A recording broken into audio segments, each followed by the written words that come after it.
Silas was an old man, his face a roadmap of wrinkles earned from years of sun and worry. His clothes, though clean, were patched and worn. He walked with a slight limp, a souvenir from a long-ago factory accident. He wasn't a beggar, not exactly, but times were hard. The small pension he received barely covered his rent, let alone food. He was a proud man, Silas, and hated asking for help. Every morning, he'd feed the birds in the park, scattering crumbs from day-old bread. It was a small joy in a life that felt increasingly bleak. Today, though, the birds would have to wait. Silas needed something more substantial than crumbs. He needed a proper meal, but his wallet felt disturbingly light. He decided to visit Mr. Thompson's grocery store, hoping he could stretch what little money he had. The automatic doors of Mr. Thompson slid open with a whoosh, releasing a blast of cool, air-conditioned air. Silas shuffled inside, the scent of fresh produce and baked goods filling his nostrils. He gripped his worn shopping list tightly in his hand: bread, a small can of soup, perhaps an apple if he had enough. The bright fluorescent light seemed to magnify the lines on his face, making him feel even older and more vulnerable. He tried to avoid eye contact with the other shoppers, most of whom seemed younger and more prosperous. He headed towards the bread aisle, his heart heavy with a mix of hope and anxiety. He knew he was cutting it close this week. The bread aisle was a symphony of choices: whole wheat, rye, sourdough, white. Silas reached for a simple loaf of white bread, the cheapest option. He checked the price tag, his heart sinking slightly. Even the cheapest loaf was more than he'd hoped. He picked up a can of soup, chicken noodle, his favorite. He checked the price again. It was going to be tight. He walked to the produce section and sadly bypassed the apples. Too expensive. He counted the coins in his pocket, a meager collection of pennies, nickels, and dimes. He wouldn't have enough. A desperate idea flickered in his mind. He looked around nervously. No one seemed to be watching. He quickly slipped the loaf of bread into his large, worn coat pocket. Gary, the security guard, stood near the exit, his eyes scanning the shoppers. He was a young man, eager to prove himself. He'd been working at Mr. Thompson's for only a few months, but he took his job very seriously. He was supposed to prevent theft, and he was determined to do just that. He noticed Silas shuffling towards the exit. Something about the old man's demeanor caught his eye. He seemed nervous, fidgety. And Gary thought he saw Silas put something in his pocket. His suspicion flared. This was it, he thought, his chance to catch a thief. He straightened his uniform and prepared to confront the old man. He just knew something was up. As Silas reached the exit, his hand already on the door, Gary stepped in front of him, blocking his path. "Hold it right there, sir." Gary's voice was loud and authoritative, echoing through the store. Silas froze, his heart pounding in his chest. He hadn't expected to be caught so quickly. A wave of shame washed over him. He knew he had done wrong, but he hadn't meant to hurt anyone. "I saw you put something in your pocket," Gary continued, his voice rising. "What did you take?" Other shoppers began to turn and stare, their eyes wide with curiosity and judgment. Silas wanted to disappear. This was his worst nightmare come true. I can explain," Silas stammered, his voice trembling. He reached into his pocket to pull out the can of soup, hoping to show Gary that he intended to pay for something. "I have money, but—" Gary cut him off. "Don't give me that. I saw you. You're a thief." He pointed a finger accusingly at Silas. "Empty your pockets. Now." Silas's face flushed red. He hated being accused, especially in front of everyone. He tried to explain his situation, his voice barely above a whisper. "I'm just a little short this week. I was going to come back and pay for it later." But Gary wasn't listening.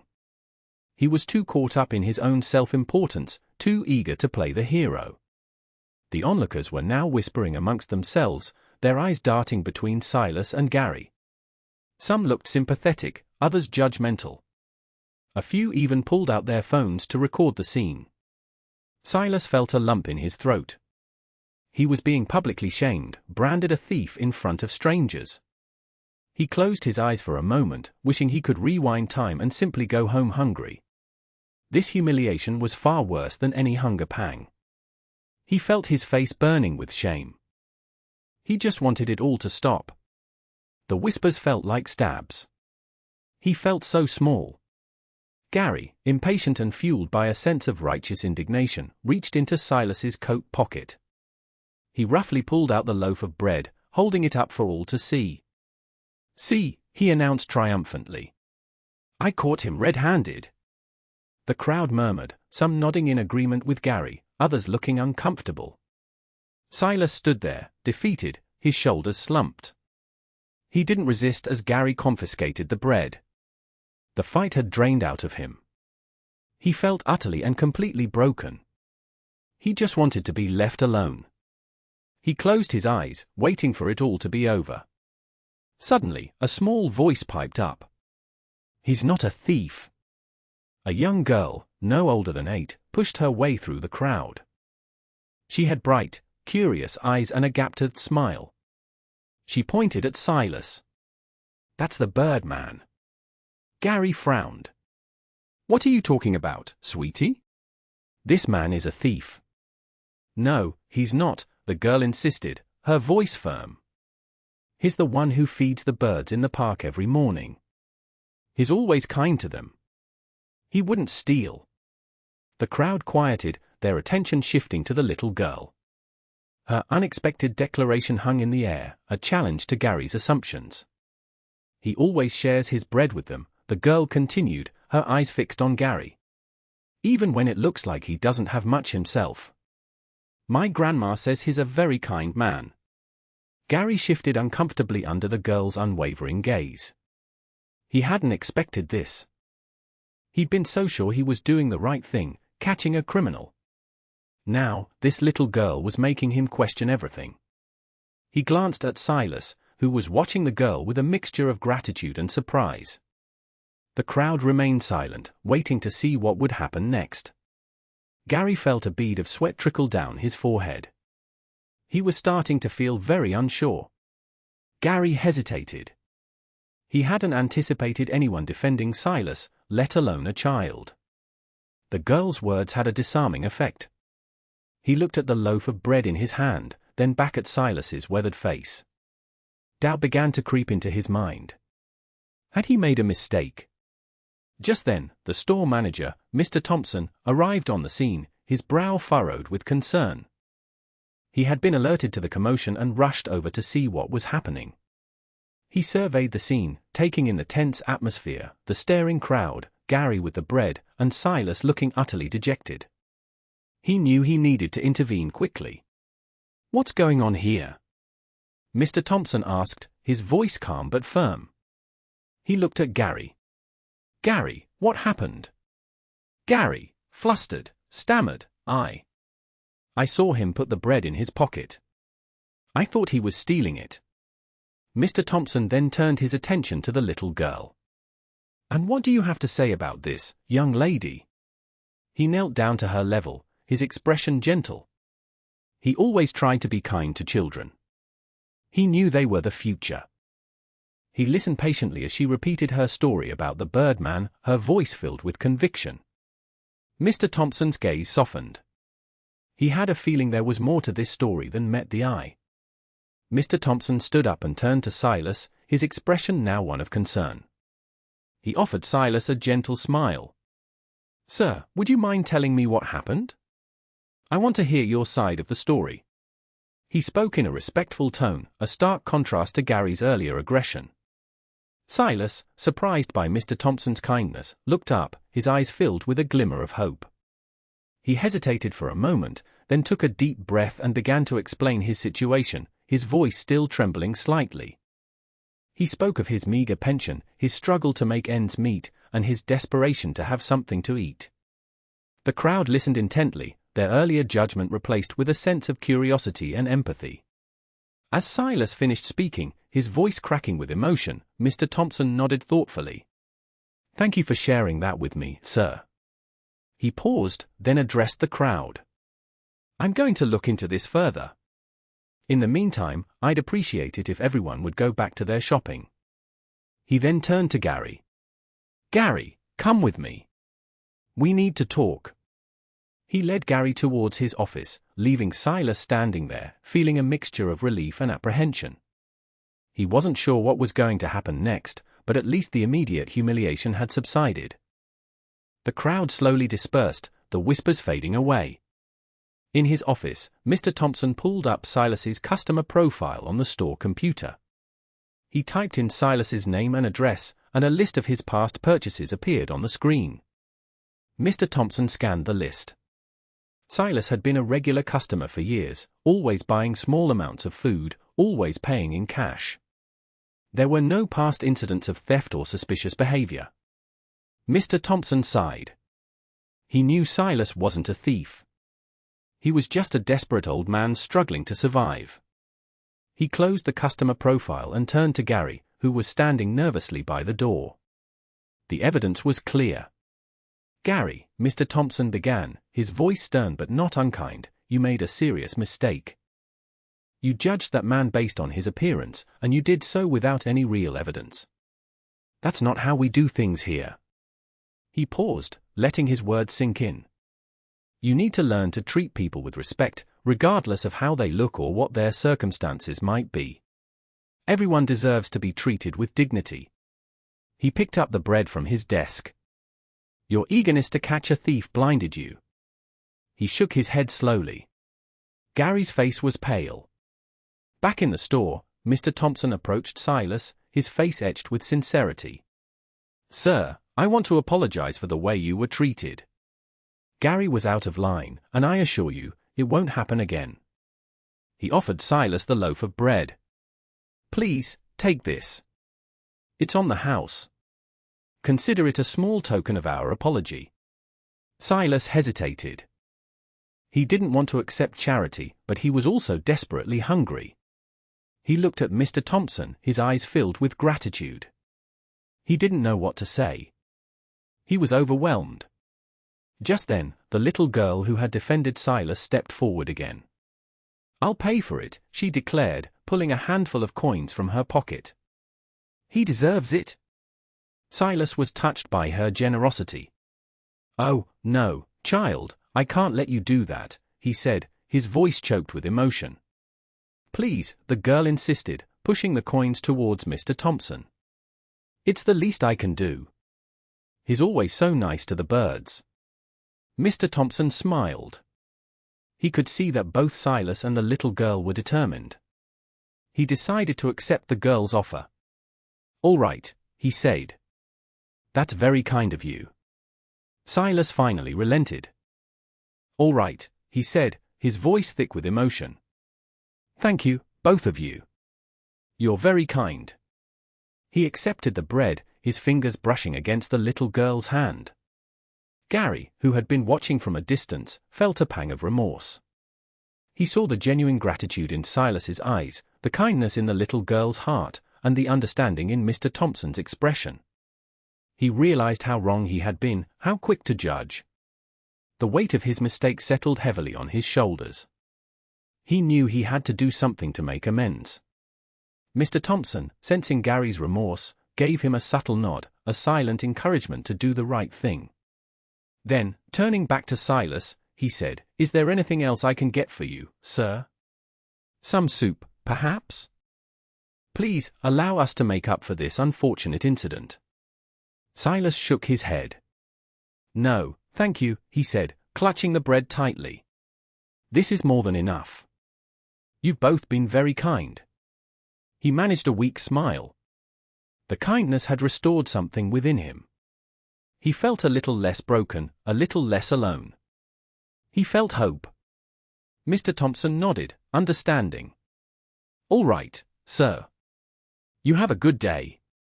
Silas turned to leave, clutching the bread tightly. As he passed Gary, he offered a small, almost imperceptible nod. It wasn't an acknowledgement of forgiveness, not yet, but it was a start. Gary watched him go, his heart heavy with regret. He knew an apology wouldn't be enough to undo the humiliation he had caused. He needed to do something more, something that would truly demonstrate his remorse. He just wasn't sure what. The day was only half over, and he had a long time to think about it. As Silas walked out of the store, clutching his bread, the little girl skipped happily beside her grandmother. She had done a good deed, and it made her feel warm inside.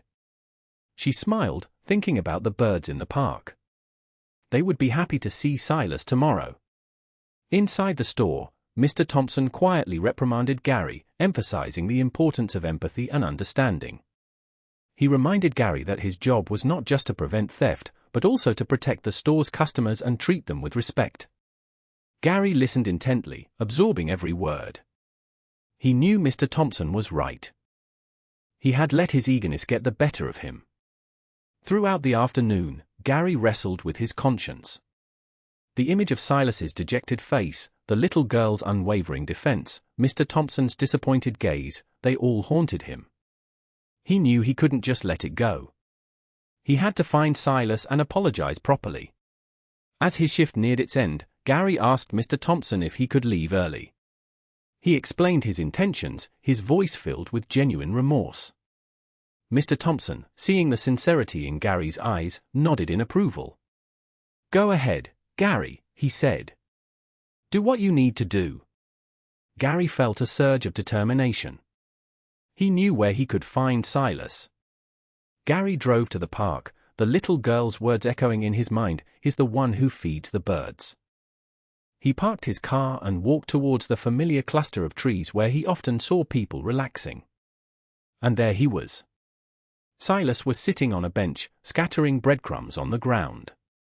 A flock of pigeons fluttered around him, pecking eagerly at the food. He looked peaceful, content. It was a stark contrast to the humiliated man Gary had confronted earlier that day. Gary took a deep breath and walked towards him. This was it. He had to face the consequences of his actions. Silas looked up, startled by Gary's approach. The bird scattered, momentarily disturbed by the intrusion. His expression was wary, a hint of apprehension in his eyes.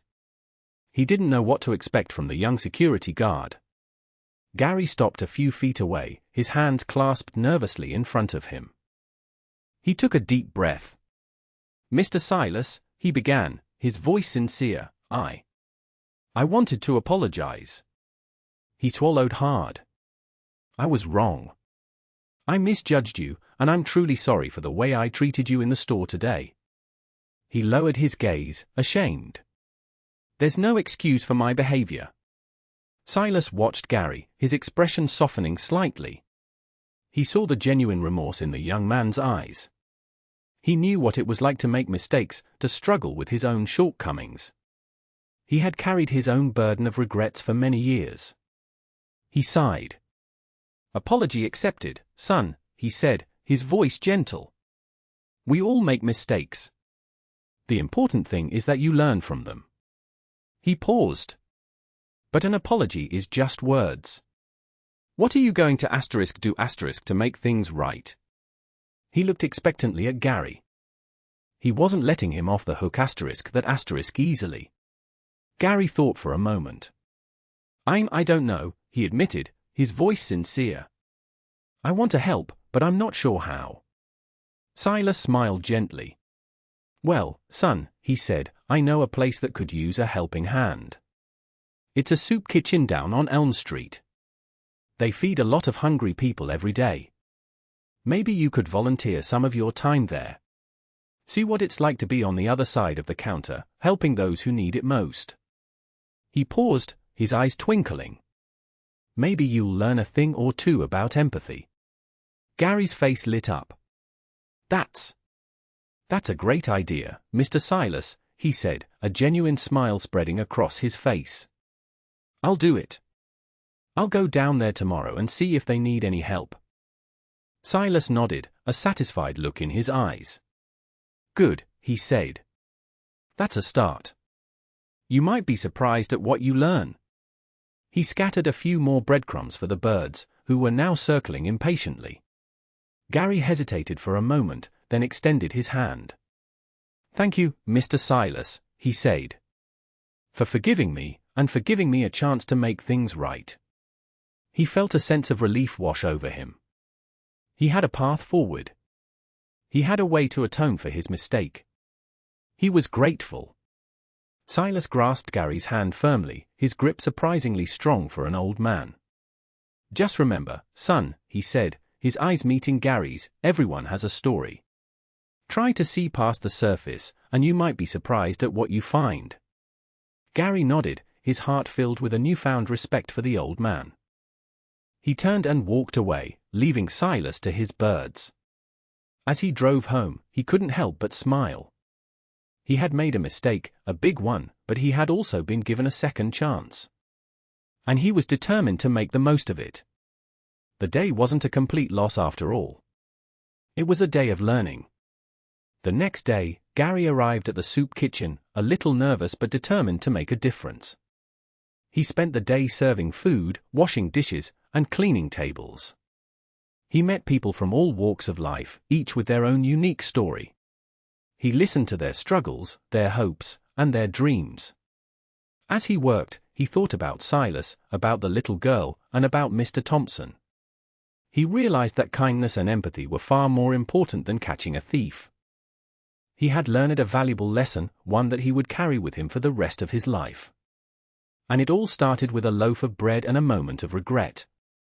Weeks turned into months. Gary continued to volunteer at the soup kitchen, his initial reluctance replaced by a genuine desire to help others. He often saw Silas there, quietly offering a word of encouragement or a helping hand. One sunny afternoon, as they were both serving lunch, Silas turned to Gary and smiled. "You know, son," he said, "I think you've finally learned what it means to be a good man." Gary smiled back, a sense of peace settling over him. He had come a long way from that day in the grocery store.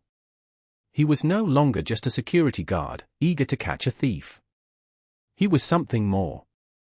He was a friend. And it all started with a moment of regret, a loaf of bread, and a little bit of kindness.